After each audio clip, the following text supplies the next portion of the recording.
Ciascuno di noi viene alle prese tutti i giorni con i problemi del traffico. Recandoci a scuola, in ufficio o in fabbrica, siamo quotidianamente bloccati da lunghe code e costretti a muoverci in un traffico caotico. Veniamo ad essere, per ciò che riguarda l'inquinamento, insieme vittime e carnefici.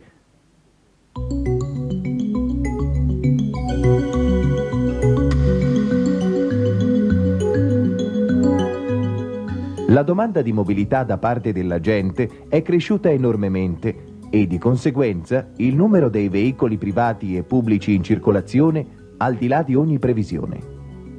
Le grosse difficoltà che si sono venute a creare derivano soprattutto dalle carenze strutturali della nostra rete viaria, ma anche dalle caratteristiche particolari del nostro territorio, che è ricco di centri storici e nel quale gli insediamenti abitativi sono estremamente diffusi. Non bastasse, zone di interesse paesaggistico, storico ed archeologico rendono molto difficile l'adeguamento della rete viaria esistente alle attuali esigenze. La legge 142 di riforma degli enti locali attribuisce alle province vecchie e nuove competenze. Tra le vecchie quella della viabilità provinciale, tra le nuove quella dell'uso e l'assetto del territorio. All'interno di queste due competenze l'amministrazione di Padova si sta muovendo con il giusto ruolo, io ritengo, quello cioè di coordinare i vari enti interessati, mi riferisco a comuni, regione, Stato attraverso l'ANAS e società autostradali per riuscire a risolvere i problemi del traffico che interessano la nostra provincia. Abbiamo progettato molte soluzioni, siamo in grado, se la regione, ripeto, lo Stato e le società autostradali collaboreranno con noi, saremo in grado di realizzare queste soluzioni progettate nel giro di poco tempo. Storicamente, la funzione principale delle strade più importanti era quella di collegare fra di loro i centri abitati di maggior rilievo. Oggi questo aspetto non risulta più prioritario. Al contrario, viste le caratteristiche dei flussi veicolari odierni, spesso è necessario prevedere strade che aggirino i centri abitati. È frequente il caso, infatti, che il traffico di passaggio sia superiore a quello di collegamento.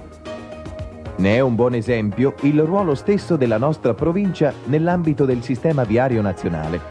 Per rendercene conto, basta dare uno sguardo alle grandi arterie che attraversano il nostro territorio.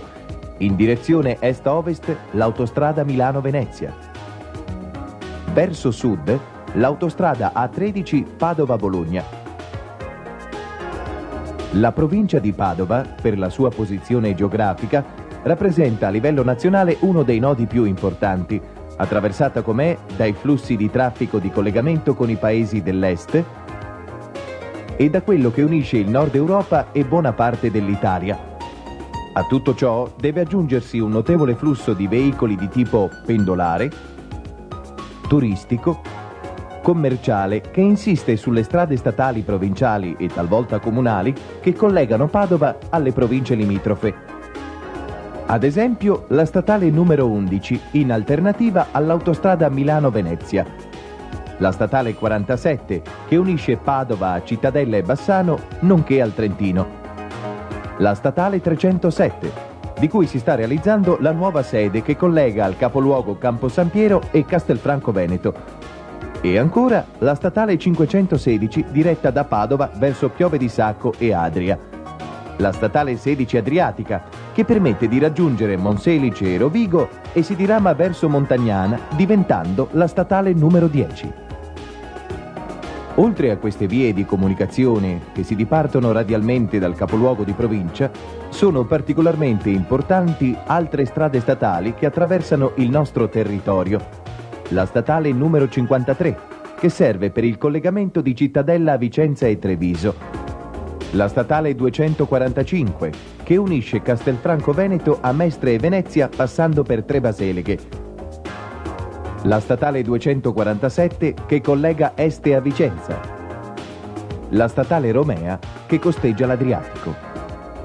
A questo proposito, siamo d'accordo con il Dipartimento ANAS di Venezia di prevedere un nuovo tracciato per la parte terminale della strada statale 247.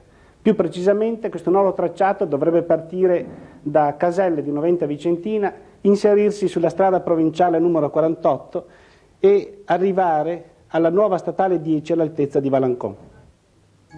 Su questa rete si innestano ben 1200 km di strade provinciali che hanno in molti casi la funzione di collegamento fra strade statali e comunali.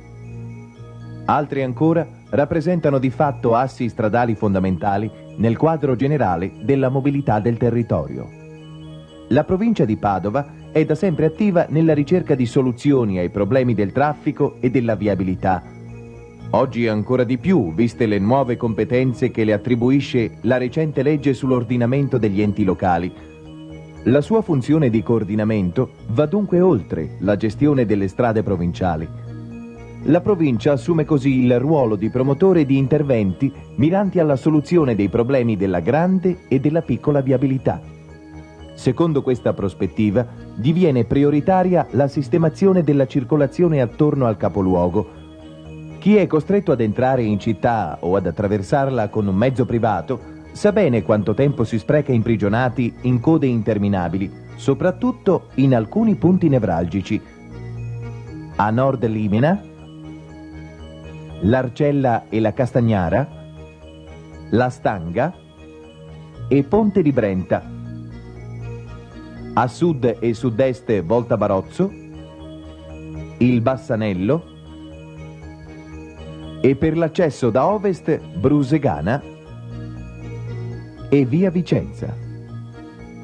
Il gran numero degli autoveicoli in circolazione, distribuiti su interi assi stradali, rendono poi sempre più difficile individuare il punto preciso in cui si formano gli ingorghi.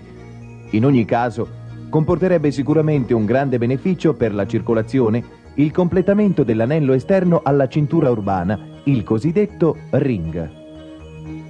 Parte di questo anello è rappresentato dalla bretella di Limena, opera del costo di circa 40 miliardi, che contribuirebbe sicuramente a risolvere i problemi viari della zona. Un altro significativo accordo raggiunto dagli amministratori locali riguarda la variante della statale 11 che collega la parte ovest di Padova con i comuni di Mestrino, Rubano, Saccolongo e Selvazzano, diramandosi quindi verso Abano. A nord di Padova, la statale del Santo e il nodo della Castagnara rappresentano problemi certo non nuovi. Per ciò che riguarda la statale 307, va ricordato che è stato appaltato da poco il lotto che va da Padova a Reschigliano. Si aggiunge a quello già realizzato da tempo tra Reschigliano e San Michele delle Badesse. L'ultimo tratto, da San Michele delle Badesse a Piombino, è stato inserito nel piano ANAS del triennio 1991-1993. Parte di questa strada potrebbe venire impiegata per la chiusura dell'anello esterno se venisse realizzato un collegamento tra i comuni di Cadoneghe e quello di Limena, in corrispondenza rispettivamente della statale del Santo e della nuova bretella di Limena, di cui abbiamo già fatto cenno. La nuova statale del Santo dovrà essere una strada a 4 corsie che si innesterà sulla tangenziale nord, opera già appaltata e che verrà a situarsi a ridosso dell'autostrada Milano-Venezia. Per il nodo della Castagnara sono previsti 2 interventi. Il primo, abbastanza semplice e concordato con il comune di Padova, dovrebbe venire realizzato in tempi molto brevi. Si tratta in sostanza di 2 piccoli anelli che dovrebbero razionalizzare il traffico in quell'accesso alla città. A ridosso dell'area urbana di Padova nasce anche un'altra importante arteria, la strada dei vivai. Il prolungamento di questa superstrada, un tempo destinata a fermarsi sulla strada dei pescatori, diventerà la nuova tangenziale di Piove di Sacco, per andarsi poi ad innestare dopo Arzerello. L'ANAS, che considera questa strada una variante alla statale 516, l'ha inserita nel piano triennale 1991-1994. I problemi della viabilità a Padova sono legati anche alla rete stradale della provincia. Una più razionale sistemazione delle arterie extraurbane, infatti, permetterebbe di deviare una parte del traffico veicolare al di fuori della cintura urbana. Dallo schema che vedete appaiono chiari i raggruppamenti funzionali delle strade provinciali più importanti. Un primo gruppo di strade, che si possono definire radiali, si dipartono dal capoluogo per collegare i centri vicini. Un secondo gruppo, che può essere definito di arterie tangenziali, unisce aree direttamente collegate con la città, ma evitandone l'attraversamento. Vi è poi un ultimo gruppo di strade che mettono in relazione alcune zone della provincia, non in rapporto diretto con Padova, ma di rilevante importanza socio-economica. È proprio su questi due ultimi raggruppamenti che è possibile intervenire per migliorare più facilmente i problemi della circolazione. Sono già iniziati i lavori della nuova statale 10 da Monselice a Legnago. Questo nuovo asse, prolungamento della già esistente Monselice Mare, costituirà un adeguato supporto allo sviluppo socio-economico della Bassa Padana.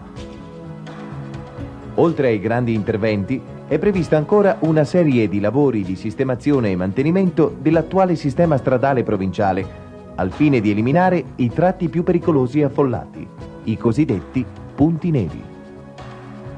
Tali opere verranno finanziate con i proventi della tassa regionale sul bollo automobilistico. C'è da aggiungere che in molti casi verranno adeguate le caratteristiche strutturali stesse delle arterie individuate come bisognose di interventi. Si eviterà così di dover creare nuove strade e si garantirà quindi anche il massimo rispetto dell'ambiente. La provincia di Padova ha valutato dunque problemi e interventi necessari in una prospettiva globale. Cercando di evitare soluzioni puntuali, con effetti limitati nel tempo, ha inteso programmare la sua azione finalizzata ad una logica territoriale che non privilegia interessi campanilistici, ma funge da catalizzatore per lo sviluppo socio-economico dell'intero comprensorio provinciale. Il tempo delle discussioni, delle proposte deve considerarsi ormai concluso. I progetti hanno già passato il vaglio degli enti locali e degli organi tecnici dell'ANAS ed ora stanno finalmente per essere concretizzati. Ci si augura che nei prossimi anni vengano assicurati i finanziamenti necessari per portare a termine queste opere in parte già iniziate. Però anche con l'attuazione di questi interventi non è pensabile di risolvere tutti i nostri problemi della mobilità. Ci dovrà essere un impegno contemporaneo di tutte le forze politiche, degli enti locali, della provincia, dei comuni, delle regioni, delle ferrovie dello Stato, per prevedere nuove aree di parcheggio nelle periferie delle nostre città e avviare a soluzione il problema della metropolitana di superficie.